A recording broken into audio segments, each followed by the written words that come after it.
j'aimerais aborder un sujet, le sujet de Candace Owen, qui a mis sur la table sa carrière en reprenant l'affaire Brigitte Macron, popularisée par Fait et Documents. Elle s'oppose au wokisme, dénonce le génocide israélien. Elle vit actuellement un acharnement du lobby israélien. Alors, elle semble cocher toutes les cases de la véritable combattante. Qu'est-ce que tu penses de... Alors déjà, dire que c'est une femme noire qui vient du Parti démocrate au départ, faut pas oublier. Elle était une combattante anti-Trump et elle a rallié Trump petit à petit parce qu'elle s'est intéressée à des dossiers et qu'elle a découvert qu'elle s'était fait enfumer, tu vois ce que je veux dire. Elle est par ailleurs mariée avec un aristocrate anglais, je crois qu'elle a un truc assez atypique, et effectivement, elle est relativement intégrée à l'équipe Trump, on va dire. Et elle lutte contre la manipulation des Noirs par la gauche américaine qui s'appelle Floyd, tu vois ce que je veux dire. Aujourd'hui, tu choisis si ton héros c'est Farrakhan si tu as un peu de culture, si c'est Candace Owen si tu viens d'arriver, ou si tu restes encore dans Floyd, le héros des Américains, c'est-à-dire un drogué, violeur, délinquant, violeur, il avait agressé une femme enceinte, en tout cas, vraiment un truc qui te permet pas de t'en sortir quand t'es un noir issu des quartiers populaires, tu vois. Et puis tu sais par qui c'est chapeauté. Farrakhan t'explique très bien. Moi, j'ai très grand respect pour Farrakhan ou la Nation of Islam parce que eux, ils ont résisté au piège et à la séduction et même à la corruption pour bien dire qu'ils avaient toute la vérité sur la hiérarchie des causes dans la persécution des Noirs ou de leur incapacité à se sortir de leur ghetto par le système de domination américain. Ils ont la hiérarchie des causes. Voilà. Et tu remarqueras que d'un seul coup, ça dit des choses qui sont très très proches de moi, tu vois. Voilà. Et donc, cette Candace Owen s'attaque à plusieurs sujets et à un moment donné prend à bras le corps le sujet Brigitte. C'est ça qui est incroyable. Alors, il faut pas oublier qu'aux États-Unis, il y a encore le premier amendement, c'est-à-dire qu'en France, on a réintroduit progressivement avec la loi Marchandeau, puis la loi Pleven, puis la loi Guesso, le délit d'opinion. Marchandeau, Pleven, Guesso sont des proxys. Derrière, c'est la communauté qui veut réduire la liberté d'opinion sur des sujets très précis. Aux États-Unis, il existe encore le premier amendement. C'est-à-dire que tu as le droit d'être nazi. Ça t'aide pas dans ta carrière, sans doute, mais t'es pas condamné pour... je sais pas quoi, incitation, provocation à une raciale, voilà. Donc les États-Unis de ce point de vue-là est un pays un peu plus démocratique. Alors c'est compensé par la logique des lobbies, c'est-à-dire la corruption, non pas du discours par la punition, mais la corruption de ceux qui parlent en les payant pour qu'ils parlent d'autre chose. Tu vois ce que je veux dire ? C'est-à-dire à réduire. Aux États-Unis, le discours, le langage ou le discours démocratique n'est pas réduit au niveau de la loi, puisqu'il y a le premier amendement, mais il est réduit par la corruption, c'est-à-dire quelque chose qui est arrivé tardivement chez nous, qui est les lobbies. Avant, c'était interdit en France, les lobbies, tu sais. Ça s'appelle les PAC, tu sais. Les PAC, qui, avec l'argent qui soutire à l'Amérique, payent les élus américains, tu sais, pour les corrompre et qu'ils applaudissent pour eux. C'est-à-dire qu'en plus, c'est génial, parce que ils achètent les élus américains avec l'argent qu'ils détournent de la force de travail américaine, tu vois. C'est génial, c'est-à-dire satanique. À chaque fois, tout ça s'appelle satanique, tu vois. Et donc, la Candace Owen a une liberté de parole. Bon, après, t'as vu, elle se fait emmerder, d'ailleurs, par les PAC, t'as vu ? Ouais. Mais elle ira pas en prison. Elle ira pas en prison, tu vois. Je veux dire, les PAC la montrent du doigt comme vilaine antisémite, et donc, elle se fait un peu emmerder, mais elle va pas lui arriver ce qui m'arrive à moi en France, tu vois. Non. Que la justice de la République te condamne, en fait, pour ce qu'on appelle maintenant antisémitisme, qui consiste à tenir tête, si tu veux, à la toute-puissance de la communauté organisée. C'est-à-dire que tu as tenu tête au CRIF, tu vois, ou à l'organisation juive européenne. En France, en Suisse romande, ça s'appelle la CICAD, tu vois. Tu es condamné parce que tu as osé tenir tête avec une argumentation solide au nom de valeurs universelles et égalitaires et laïques. Attention, à chaque fois, tu es condamné, effectivement, par une justice qui est une justice instrumentée. Tu vois, donc c'est une corruption, si tu veux, par la loi, alors que c'est une corruption qui ne touche pas à la loi et à l'institution. C'est simplement payer. C'est comme si, tu vois, le principe du shérif. C'est comme si tu payais directement le juge, tu sais, tu lui donnes de l'argent, mais t'as pas besoin de toucher à la loi, tu sais, tu le fais. Je préfère parce qu'au moins tu n'as pas corrompu la loi, tu vois, tu n'as juste corrompu les politiques. et les juges aussi, d'ailleurs, parce que bien que dans le chemin de croix qu'a subi Trump pour des histoires grotesques de soi-disant abus sexuels dans un salon d'essayage il y a 27 ans ou des conneries comme ça, t'as bien vu qu'il y avait les juges démocrates trahissaient la loi pour essayer de le rendre inéligible. Je sais pas si tu vois quand même. C'est pour ça que je dis, quand il y a autant d'acharnement pour empêcher un mec de se présenter ou un mec d'être élu, c'est peut-être qu'il a 2-3 trucs à faire, tu vois. Voilà, c'est pour ça que Donc plus voilà, personne n'y va. alors tu valides Candace Owen. Alors Candace forcément, Owen, je valide son courage, son charme aussi, qui est important. Elle a du charme. Elle est catholique, je crois. Hein, je crois qu'elle elle est s'est catholique. convertie, elle est venue en France Ouais, d'ailleurs au voilà. pèlerinage. Et ça, tu vois, alors le marqueur dans un monde, on va dire évangélique, protestant à l'américaine, d'un retour, je dirais pour moi, pour faire plaisir à Pierre Hillard, à la vraie religion, c'est tu mets en avant la Vierge Marie. Quand tu as le retour de la Vierge, c'est pour ça que Trump met en avant la Vierge, quand tu retournes à la Vierge, tu sors du protestantisme en réalité. Parce que le protestantisme, c'est escamoter la Vierge et escamoter les évangiles et donc le Christ par le retour à l'Ancien Testament, tu vois. C'est un marchepied vers le retour au judaïsme. Hein. C'est pour ça d'ailleurs que la puissance sioniste aux États-Unis, c'est aussi la puissance chrétienne sioniste, tu vois, de tous ces évangélistes qui sont en fait des biblistes, tu vois, et pas des biblistes avec une relecture chrétienne, mais des biblistes purs. C'est pour ça qu'il y a une grosse puissance.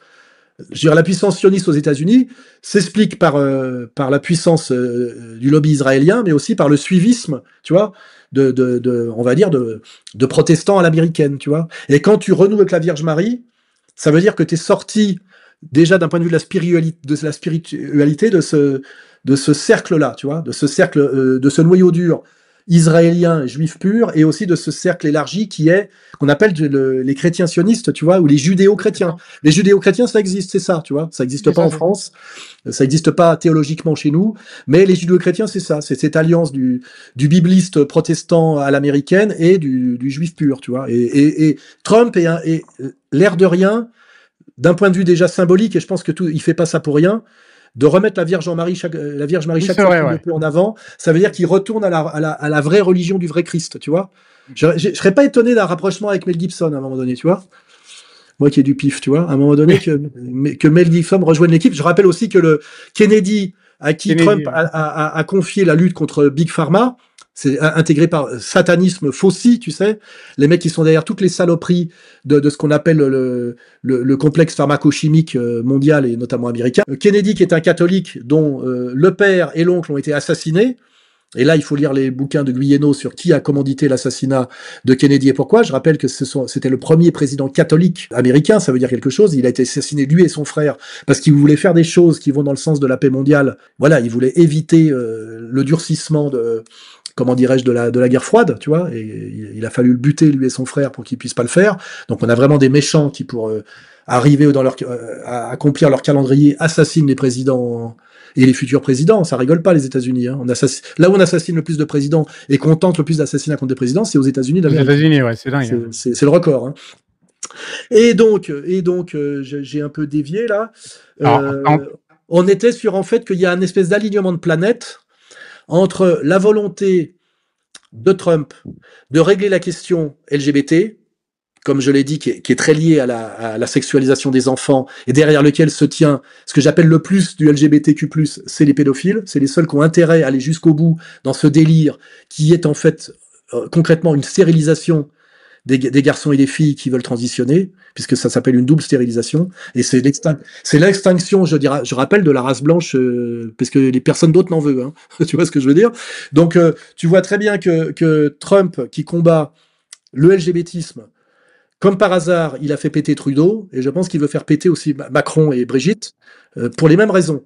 Et pour ça, il s'appuie sur Candace Owen, qui, elle, s'appuie sur Xavier Poussard, qui n'est plus directeur de la publication de Faits et Documents depuis 3 numéros, mais qui a assumé la véritable enquête approfondie, sans aucun délire, tu vois, de ce qu'on appelle l'affaire Brigitte, tu vois, et qui, je dirais presque, y a sacrifié son destin d'une certaine manière, sa vie, quitte même d'ailleurs à certains moments à oublier de me demander de valider. C'est-à-dire que, comme je le dis, quand tu veux te suicider tu prends ta voiture, tu vois, tu prends pas le car de ramassage scolaire avec les gosses dedans, tu vois, c'est un peu pour ça qu'à un moment donné, il y a eu une petite friction parce que lui veut aller jusqu'au bout, il est en train de le faire, peut-être même va-t-il y arriver, parce que c'est évident, s'il y a l'alignement Tu vois, on n'est pas dans le Natasha Ray que je respecte totalement, mais là, on serait dans du fait document Candace Owen et Trump qui valide. Je rappelle que le seul dossier qu'il avait gardé en tant que président président des États-Unis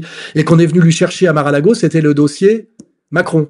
Tu vois, que peut-être le moyen le plus simple de faire tomber Macron et le système qu'il y a derrière, où là on touche au satanisme pédophile et on touche aux néoconservateurs, on touche tout ça d'un coup, c'est de faire tomber la présidence française sur l'affaire Macron. Hein, voilà.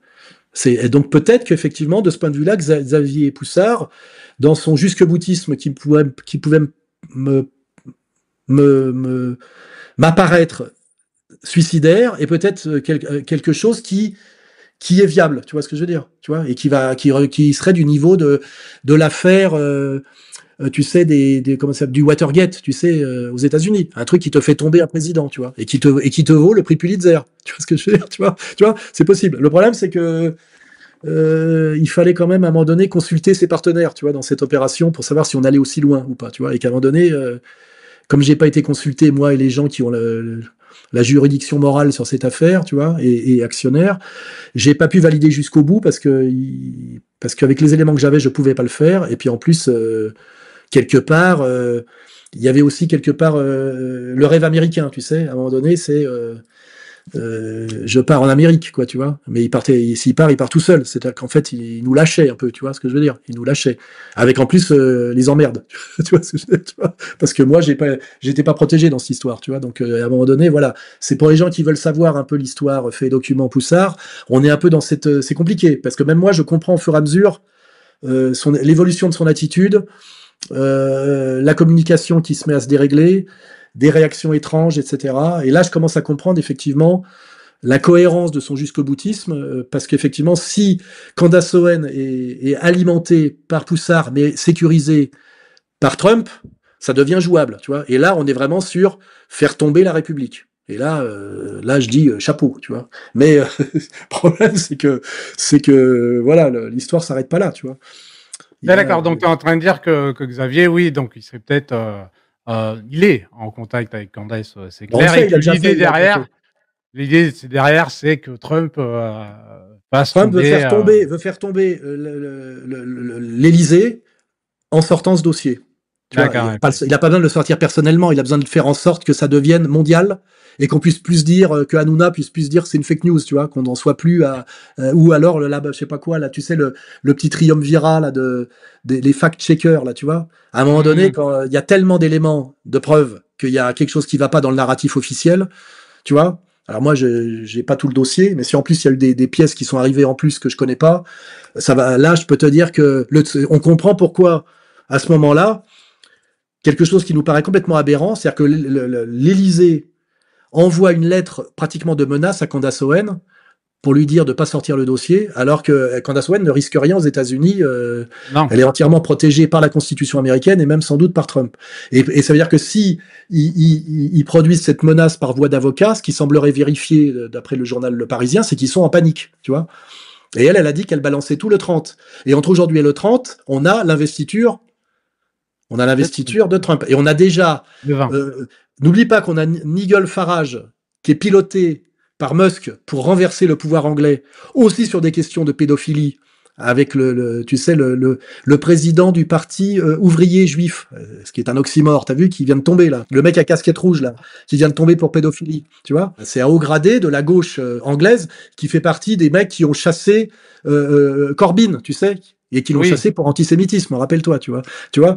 Et donc, ce signal qu'en ce moment, on a Musk, qui donc travaille avec Trump, qui veut faire sauter sur la question, tu sais, de la persécution des petites filles par les réseaux pakistanais et la question de la pédophilie anglaise, qui va très très loin. Anglais pédophile, c'est presque synonyme. Hein. C'est pour ça qu'ils aiment pas les latins et les français, parce que nous, on aime les femmes, tu vois. Il y a quand même une longue tradition homo-pédophile anglaise, hein, au niveau des élites. On va pas parler de Savile, tu sais, hein, de toutes ces affaires, et même jusqu'à Lord Mountbatten, hein, voilà. Les Irlandais l'ont fait péter, peut-être que finalement ils avaient plusieurs raisons de le faire. Enfin voilà, tu vois, mais ça demande une culture historique élargie, et certaines spéculations qui sont pas tout à fait démontrables. C'est toujours se payer la perfide Albion, c'est toujours agréable, parce que c'est quand même nos ennemis historiques.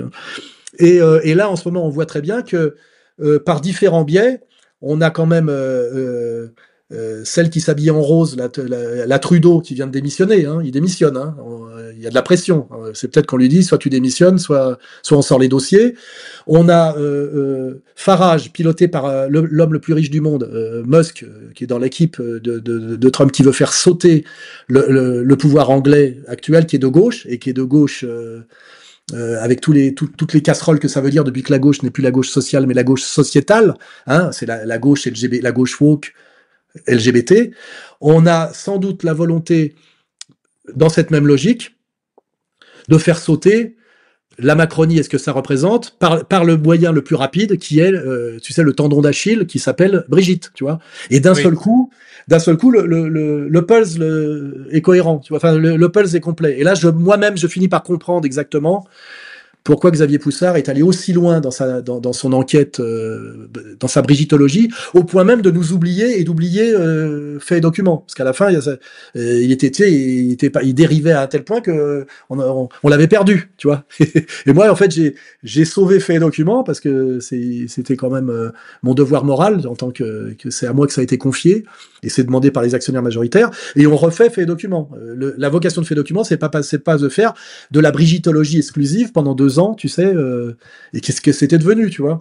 Et, oui, il en a fait une mission, quoi. Oui, mais c'est sa mission, et sa mission, c'est sa mission.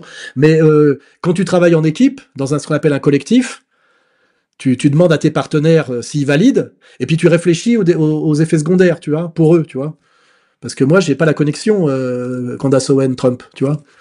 Donc voilà, tu laisses quand même tes potes sans les prévenir, livrés à eux-mêmes, sur un dossier qui est un dossier mondial. Je te le ferai remarquer. Hein. Là-dessus. Oui. Alors après, je te dis, on saura le 30 si c'est un pétard mouillé, si c'est une fusée atomique, tu vois, ou entre les deux. Et ça, en fait, la réponse c'est Trump. Est-ce que Trump a validé, tu vois? S'il a validé, je vois pas comment ça pourrait ne pas péter. S'il a pas validé, je suis inquiet pour Xavier Poussard. Et donc aussi pour moi, mais il est quand même là, il est en première ligne, tu vois. Et ça, par exemple, je suis obligé d'admirer le travail incroyablement courageux et de long terme et obscur qu'a fait Xavier Poussard avec le dossier Brigitte, tu vois. Parce que si ça va au bout, je veux dire, moi-même, je fais chapeau l'artiste, tu vois. Mais t'imagines ce que ça demande comme travail, comme prise de risque, aussi comme abnégation et comme modestie d'une certaine manière, parce que t'es pas en train de faire le kéké, t'es en train d'accumuler des preuves, des traces, des trucs qui consistent à aller dans les administrations, à éplucher des annuaires d'anciens élèves. Enfin, je sais pas si tu vois, c'est pas... J'ai rejoint Égalité Réconciliation. Quand est-ce que je fais une vidéo quand est-ce qu'on va faire un numéro de cirque, tu vois? Quand est-ce qu'on va faire du Juan Branco, tu vois ce que je veux dire? Tu vois ce que je veux dire? Non. Je veux dire, on ne gagnera que si on est un collectif relativement important de gens formés qui respectent les objectifs et la hiérarchie, tu vois. Et ça, et en face, ceux qui nous dominent, ils ont exactement ça. Hein. Ça s'appelle le CRIF, tu vois ce que je veux dire, hein, et tu vois, et quand tu descends, ça fait les étudiants juifs de France, SOS Racisme, Avocats sans frontières, parce que tu vois, et là, tu te dis, eux, ils règnent en étant très peu nombreux, parce qu'ils sont une structure de combat, tu vois, où chacun est à sa place, tu vois, et que par ce travail intelligent, collectif et structuré, ils ont pris le contrôle en étant un sixième de 600 000, ça fait quoi? Ça fait, en étant 100 000, ils ont pris le pouvoir sur 60 millions de brebis bêlantes, tu vois, qui s'appellent les Français, tu vois. tu vois, c'est tout. Donc voilà, tu vois, c'est clair et net, tu vois.